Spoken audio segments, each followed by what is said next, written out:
Welcome to the Heart of Healthcare podcast. Hello, listeners. Happy JP Morgan week, and welcome back to the Heart of Healthcare podcast. I'm Hallie Tecco, here with my co-host, Steve Krause. And this week marks one of our favorite traditions, our annual predictions episode with legendary VC Annie Lamont. Is 2026 going to be the year that changes everything for healthcare? Let's talk about it. Annie, welcome back to the Heart of Healthcare. Yeah, thanks. Great to be with you. Yeah, it's become a tradition, as Hallie said, and we're super excited to have you, Annie. And I have to say, it's not just us. One of our most loyal listeners, my father, Harold Krause, who is a citizen of the state of Connecticut, told me that his absolute favorite episode last year was the one that we had you on, where we talked about the year ahead. And so he was the one who prompted me to reach back out to you and make this a tradition. So thanks, Dad. Before we look forward to 2026, I'm curious. 2025 was a very dynamic and ever-changing year, both for our own industry of healthcare and the broader world. How would you summarize 2025, the past year for the healthcare industry? I would say from the health plan perspective, probably the most brutal year I think we've gone through. So I think from the payer side... The most brutal? I mean, you've been doing this for 30, 40 years? How long, Andy? Yeah, 30 plus years. So you think this is the most brutal year ever you've seen in the industry? Yes, I do. I think that was, for MA, and maybe it's, the heights they've fallen from, but I do think that it was the most challenging year that I've seen on the payer side. And I think we'll talk about 26, feels like we're stabilizing there.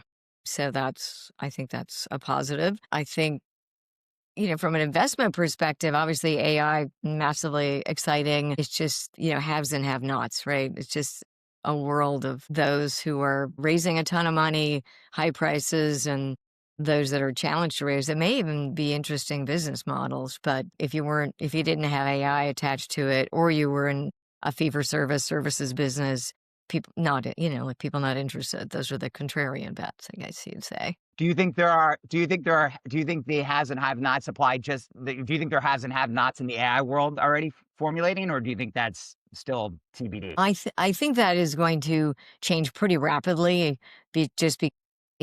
Everything with AI on it, once again, was interesting to people, almost everything. And I think in the future, everything will have AI attached to it. So investors will be more discriminating in the future. And I think we brought back, and you've probably seen this, Steve, that we brought back more non-healthcare investors. So we're back to this age of it's about the tech. And I think the tech is incredibly important, right? And having profound expertise is obviously a huge competitive advantage. But you also need to understand healthcare. And I do think we have, now we have a generation of younger tech entrepreneurs that actually do understand healthcare. So I think there'll be some very interesting things there. I'm actually less worried about the entrepreneurs than I'm worried about the non-healthcare investor that's pricing up some of these deals and looking at single point solutions, sort of not understanding the broader picture. I do too worry about that, Annie, but and you've been doing this long enough to see several previous platform shifts, right? The internet, right? Actually, the move from on-prem to cloud was a platform shift, right? The move to mobile, huge platform shift, although healthcare really didn't take advantage of that. The thing I'd say about virtual care is I think people thought it was a platform shift, but it wasn't a platform shift. It was more noise than signal. I kind of feel like, I don't mean to be Pollyannish, but maybe this time's different because maybe this actually is once in a generation or once in a several decade platform shift. Is that the bull case here? Well, I think that is the bull case. I think the reality is we've never, other than EHRs, right?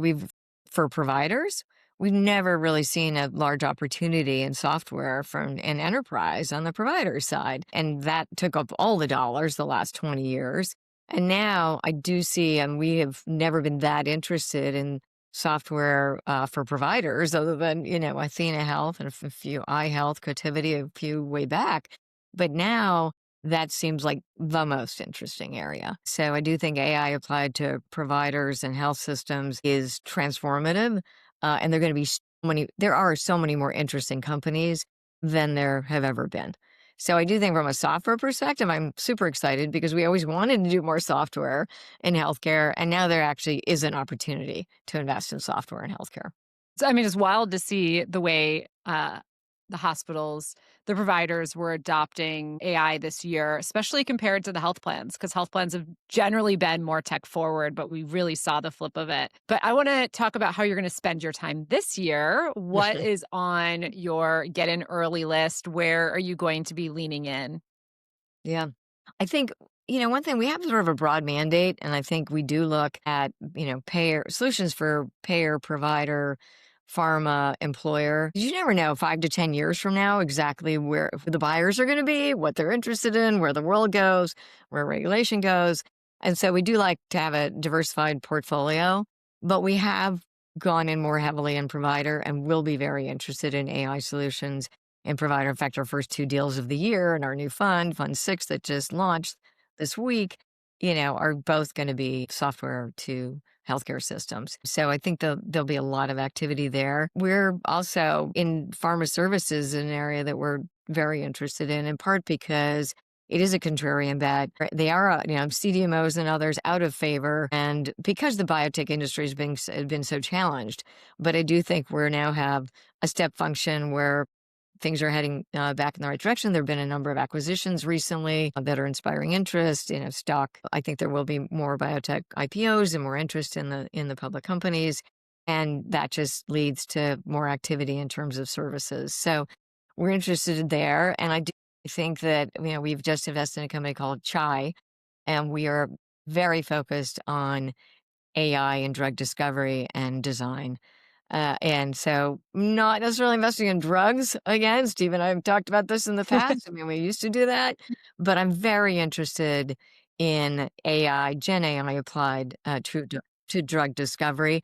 And we've been looking for the last 15 years at AI, supposed AI being impactful for drug design and discovery. And it's never meant that a drug was actually more developable or you're really identifying great, unique targets. And I think it's very different now, and I am hugely excited about that That because we are going to that's deep. that's super interesting, and not just because we do listen to past episodes. And last year at this time, you said one of the places you wouldn't invest actually was biotech AI models. So it tells you how fast things change in our industry.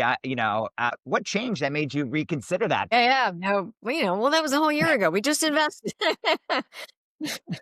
And again, like looking at AI, so LLMs, like we finally had models that actually moved, sort of like moved towards proving developability and, like basically that the process of getting into humans was going to not only be very productive in terms of identifying new drugs and targets, but actually proving that the likelihood of success in humans was going to be higher. And I believe we attained that, and I believe Chai attained that this year. And you're actually seeing in like China, where they can get into humans much faster, Totally. you're seeing some proof points there. So you can't, you haven't seen it in the US yet, but you can see it in the models now with Chai, and you can actually see how that's working in humans in Yeah, China. I do think that's like for one of the for so long, the US has dominated the biopharma industry, right? From just the academic research side to the power of,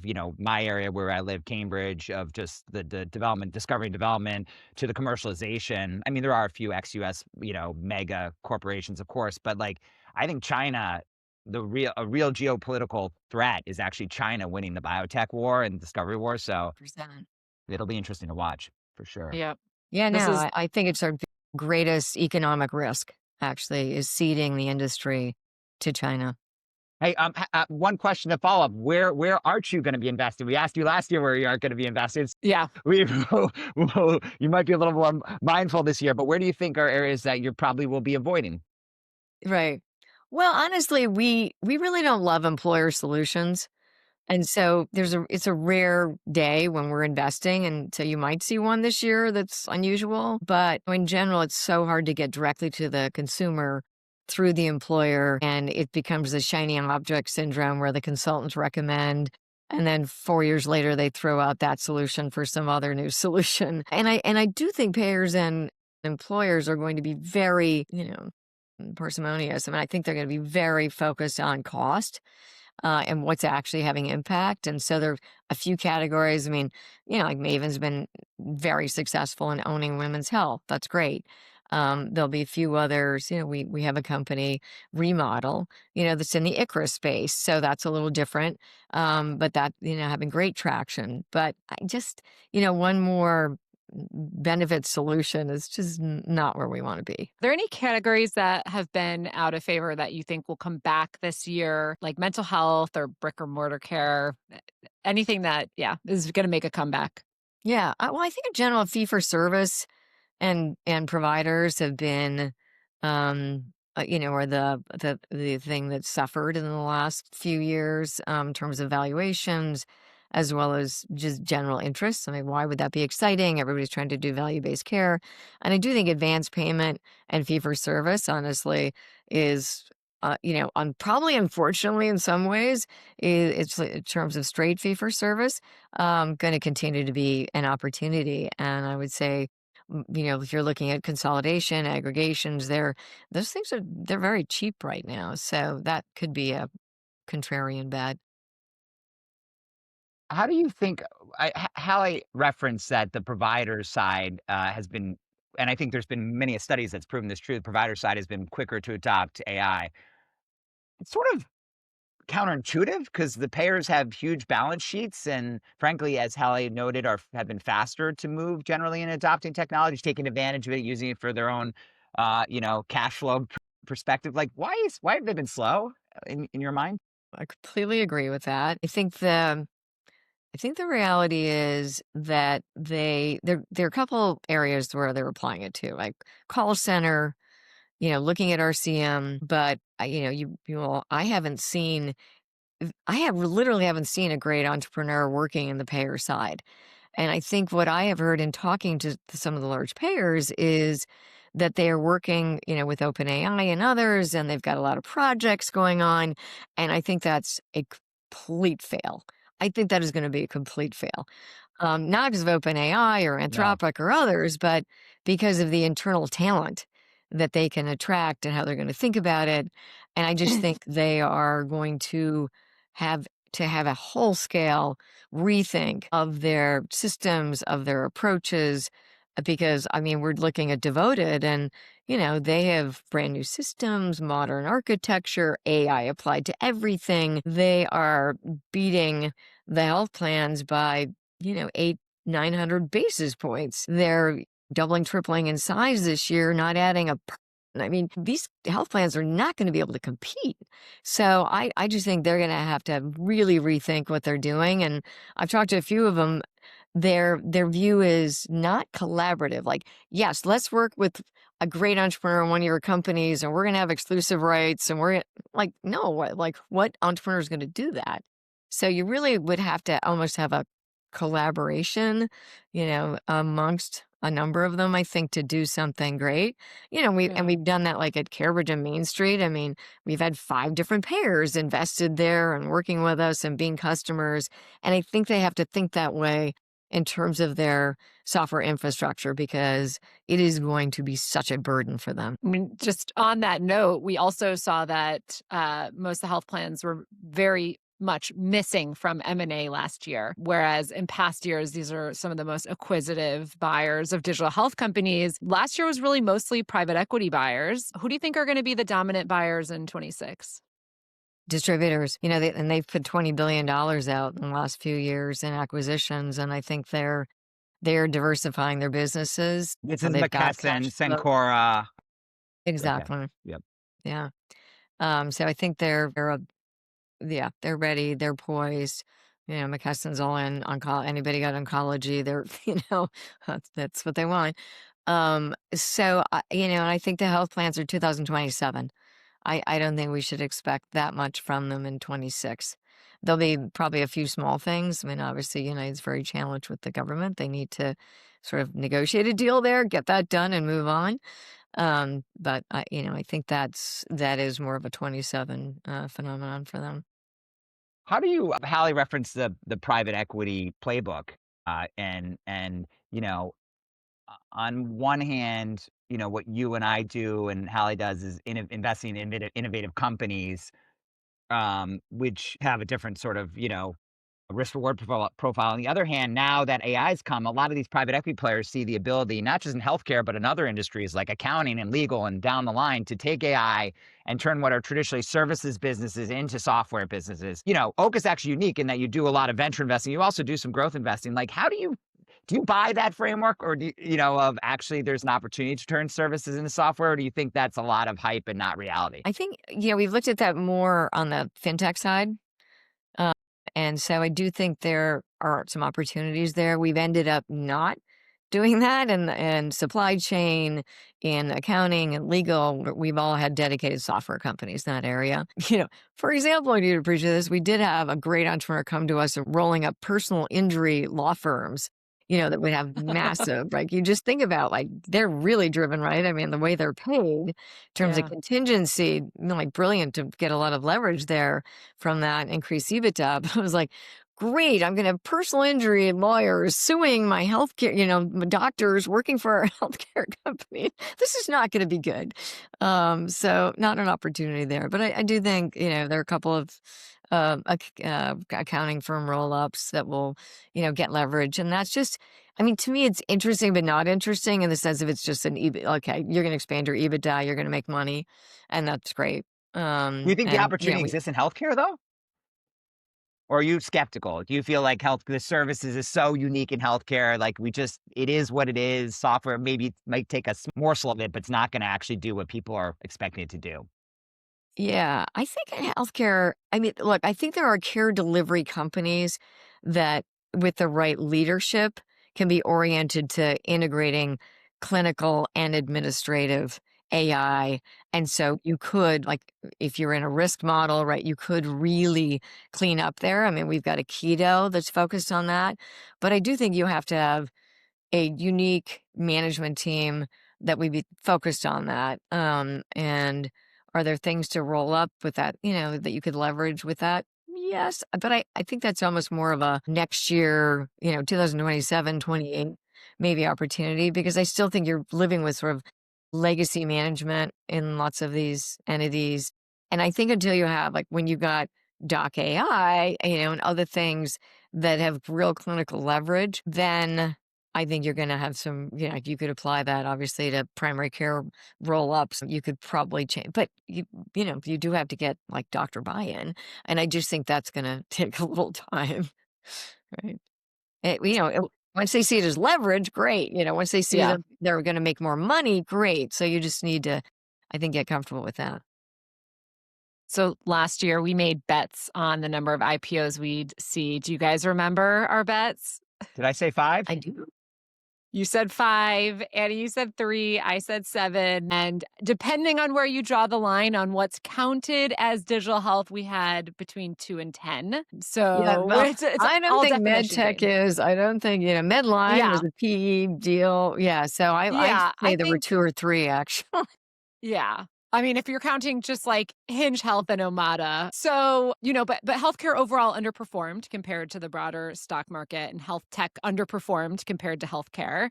Do you think that this changes what's going to happen in the public markets for digital health in 26? Yeah, I do. I mean, I think the reality is that I think the only one, Hinge is up nicely, but I just think look, first of all, I think there's this overlay. Medline is one thing, and there's certainly going to be healthcare models that people will be comfortable with.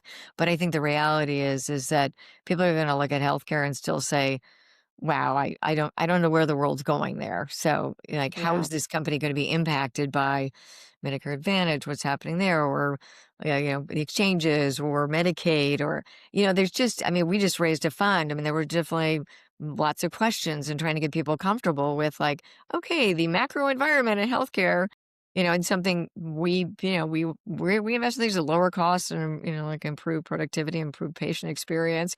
That should be fine in any market, right? But just Yeah. reminding people, like, what is your strategy? So I do think people are going to have to get comfortable with that. And I do think in most cases, you're going to have to be profitable. Now, like, perhaps an abridge, like, maybe because of the growth and excitement, that doesn't have to be profitable. That could maybe go later half of the year and people want to participate. But I just think there are going to be so few companies like that. I think it's going to be either, like, obviously it has to be predictable revenue. Yeah. looks like SaaS, looks like, Rule of 40, PM maybe works.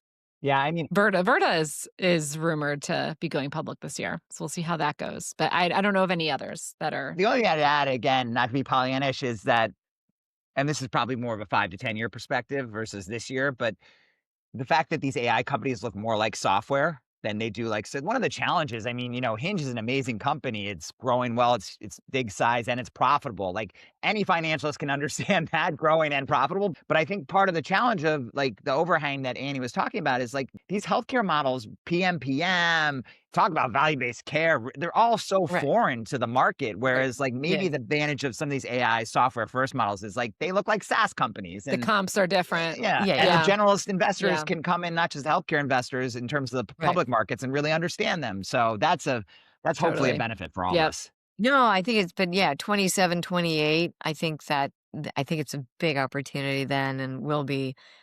I'm very excited about that. I just think 26, there are going to be so few that are mature Yeah, enough I agree. to go. Yeah, I agree. How do you Yeah. think about, Yeah. on the other hand, the M&A market? Because on the one hand, the IPO market has been shut. It's tough to be a venture capitalist. It's not tough to be a venture capitalist, but it's tough for investors and entrepreneurs. The public markets aren't really open because there's an overhang. M&A, Hallie noted private equity has been active. That's good. But like the traditional M&A Yes. inquirers have not really been that active, at least for entrepreneurial companies. Does that change now? I mean, you and I we've all talked about maybe Google comes in, maybe Amazon comes in, some of these tech companies, maybe OpenAI or Anthropic come in. Like, are there more now that it looks more Yeah. like software? Do you think the M&A environment changes, or how do you think about that? Honestly, I mean, from a software perspective, maybe, like maybe Oracle gets active, maybe Microsoft, buys some things, right? I think they've got a Nuance franchise to protect, right? Um, so there are a few. Do I think Google? No, I don't. Apple, not, that's a fail, in healthcare.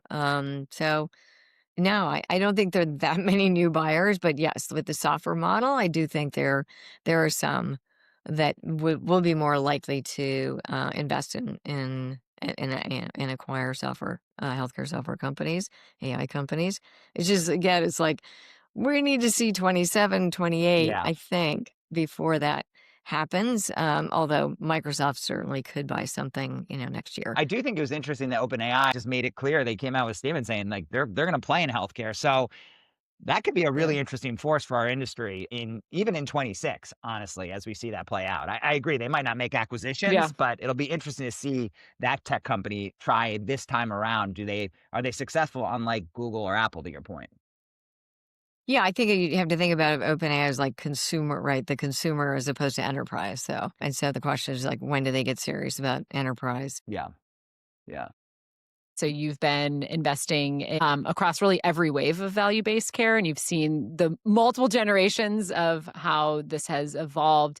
Some of the early models have really struggled. Where do you think the real innovation is happening today and really for this year? I think it's always about, are you actually impacting MedX or not? Do you have a model that's impacting medical expenditures, and how and why that is? I mean, CareBridge had it in Medicaid. Ironically, the two of our best deals are in Medicaid. Imagine pediatrics, massive ROI, huge. They're focused on chronically ill children, and that has been very, very successful. And that is not. It's not a government program. Is the customer managed care health plans, Medicaid managed care, dual eligibles, and not duals, but managed Medicaid mostly in different programs. And that, that's a model where you just focus on supporting these children in the home and the caregivers in the home and doing that successfully. So I think there are always opportunities to impact the core care delivery, and expenses around that.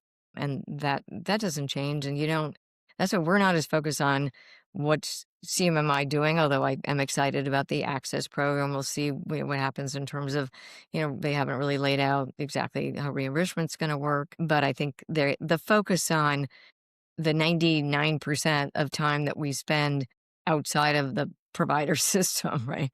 And supporting people in the home and figuring out, it's not like RPM models and CCM models. It's all about outcomes. And I think when we invest in things, in value-based care, it's all about like, what's the outcome? And are you really impacting care and cost of care, cost of drugs in order to provide better care? And that's the winning formula. People just have to keep that in mind as opposed to like, how am I gaming the system with this particular program? And I think that's where people have gotten in so much trouble. And obviously scoring, it was all part of that. How are you feeling about the administration's sort of new programs around value-based care? Like, how do you interpret them? Do you see opportunity there? Or is more change in sort of policy models just not great for our ecosystem in that its instability and unpredictability? Yeah, I think access will be interesting. I think the rest of it is like, and the great news is that at CMS, we actually, and CMMI, people who have been part of the system, have been entrepreneurs, they are practical, they do understand, they don't want to kill MA, they do want to create innovation in healthcare. So all those things are good. I just think it's always so hard to, you want to have the sustainabilities program need to be there past an administration. And so you want to make damn sure that whatever you're doing is going to exist 10 years from now when you may be exiting from something, right? So I think that is really the fundamental issue with every government program that comes out of CMMI. Right now, I mean, RPM and CCM are probably going to go away. And if anybody sort of like focused on that as their principal way to make money, they're in trouble. I mean, we never invested in exchanges because it took 5 years for them to stabilize. So I think it's just a matter of like watching time and seeing what is actually going to stick and be sustainable. That note, how would you advise founders to think about policy changes and when they are headwinds versus tailwinds, and when to change your business model because of regulation versus, stay course? Yeah, it's an interesting question. I would say, like, first of all, we try not to invest in companies that are dependent on sort of one program unless we feel like that program is so impactful and that whether you're a Republican or Democratic administration, you're going to say this is mission, like supports our mission, whatever that be, like for a Trump administration or the next Democratic administration. So I think it's really just at the core looking at, is this a program that makes a ton of sense and doesn't have a constituency that is going to not support it on the Democratic or Republican side, right? I mean, we look at what happened to ACO REACH, under Elizabeth Warren with Biden, and, it was all politics and not policy, right? And so you have to actually think about like, what are the hot buttons that will impact politicians? And they'll be demagoguing as you're looking at it. So it might be decent policy, but it's not good policy if it's not good politics. Yeah.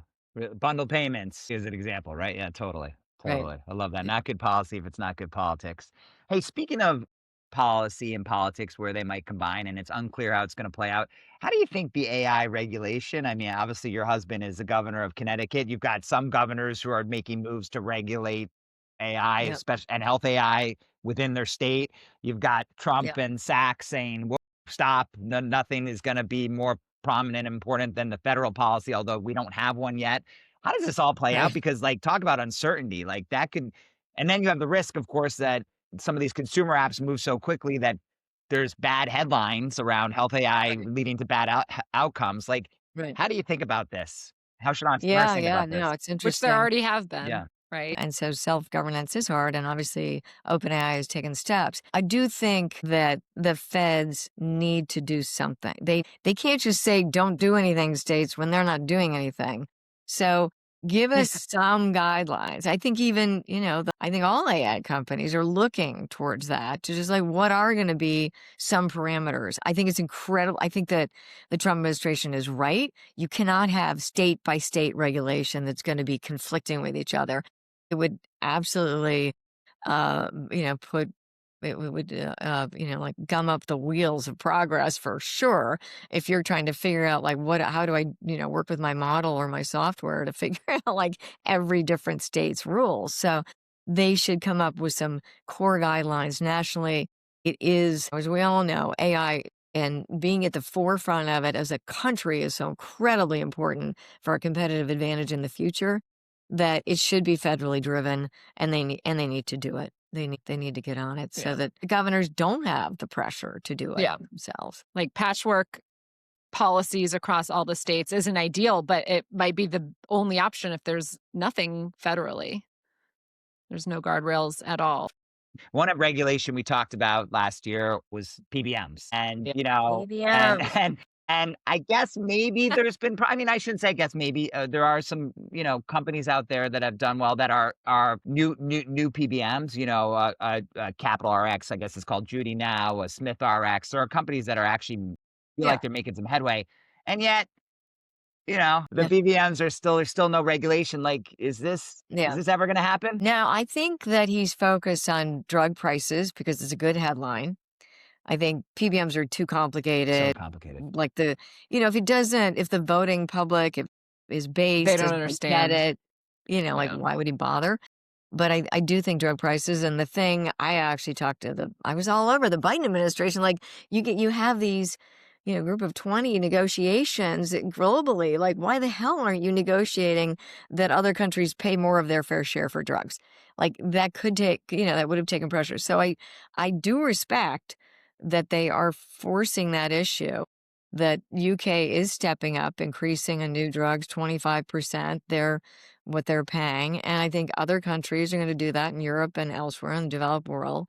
And I think that as long as that actually the benefits don't all accrue to pharma and not to lowering prices in the US, that is kind of a partial solution in terms of having more fair pay, for it. I think the PBMs themselves, I mean, all the money's made in specialty pharma.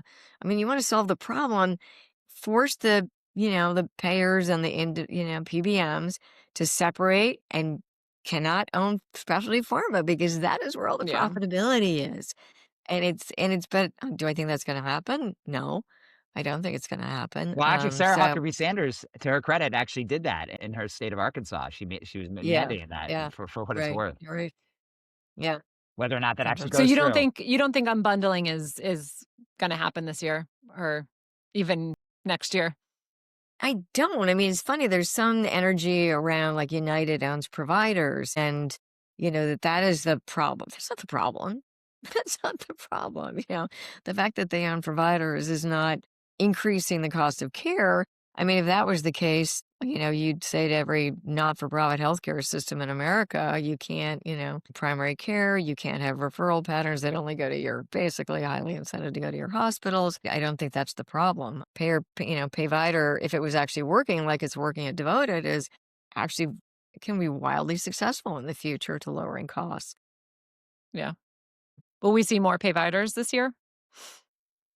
So hard. No, I don't. I don't think so. No. I mean, I think we're just trying to stabilize what's going on in terms of primary care at risk.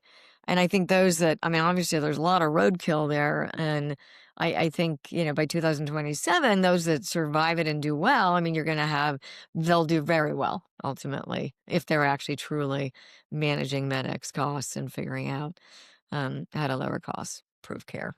Hey, Annie, if you were, and I know you have a lot of inroads into these channels, but if you were head of CMS, which I know you don't want to be, but if you were, what would be the one policy that you would love to see happen in 2026? Yeah, like forced interoperability, right? Mm.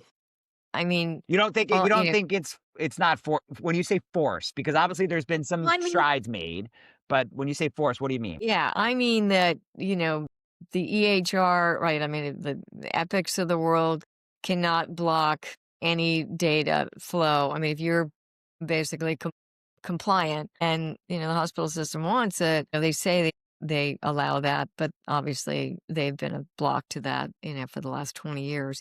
So I think it starts there in terms of opening up data sources, interoperability in terms of new innovation, communicating with EHRs, and then, beyond that. I mean, I just think incenting standards and interoperability across the healthcare universe it's really the only way to get to true value-based care, I think, is to have the data flow in a way there's full transparency. Everybody can get access to it. Basically, all claims, payers, providers, employers, and I think that is such a data unlock. And if we can get there, and I know Amy Gleason has been working on it and I think is having some success, but I do think that is still it continues to be a barrier to innovation and improvement of experience. So can I posit one question for you?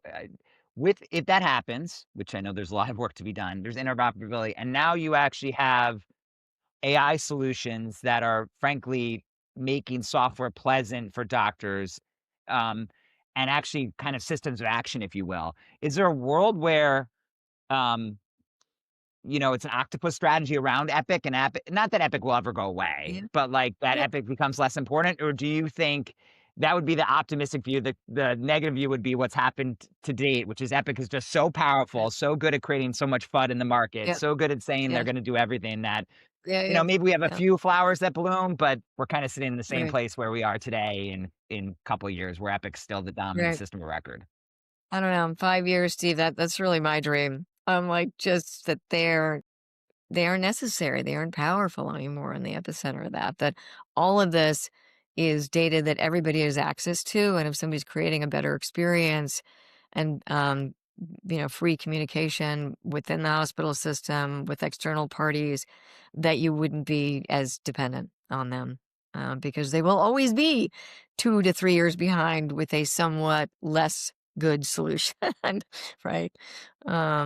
Yeah. So I guess I would certainly hope so. Well, Annie, this was a really fun look at the 12 months ahead. Hopefully, we will be able to do this again this time next year and see how these predictions turned out. Just one last question before we let you go.